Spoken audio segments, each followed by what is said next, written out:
মা অঙ্ক বোঝে না, 1 চামচ ভাত চাইলে 2 থেকে 3 চামচ ভাত দিয়ে দেয়। আর কোথাও যাওয়ার কথা হলে যদি 50 টাকা চাই সেখানে 100 টাকা দিয়ে দেয়। আমার মা তো ইংরেজি জানে না, রাগ করে যদি আই হেট ইউ বলি মা ভালোবেসে বুকে টেনে নেয়। মা মিথ্যেবাদী, রাতে যদি ভাত না থাকে বা কখনো যদি ভাত না থাকে নিজে না খেয়েও বলে আমি খেয়েছি, তোর খাবারটাই পড়ে আছে। মা চোর। পিকনিকে যাওয়ার কথা মাকে যদি বলি মা 150 টাকা লাগবে, নিজের কাছে তো টাকা থাকে না, বাবার মানি ব্যাগ থেকে টাকা চুরি করে আমাকে দেয় পিকনিক করার জন্য। মা তো নির্লজ্জ, যতবার বলি আমার জিনিসে হাত দেবে না তবুও আমার এলোমেলো জিনিসগুলো হাত দিয়ে সেগুলো গুছিয়ে চলে যায়। মায়ের কোনো কমন সেন্সই নেই।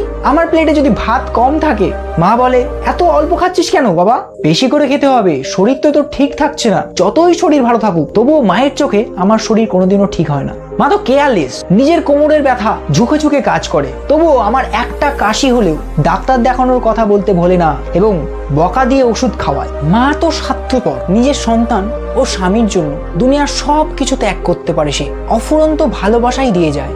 বিনিময়ে শুধু একবার হলেও সন্তানের কাছে সে মা ডাকটা শুনতে চায়। ধন্যবাদ।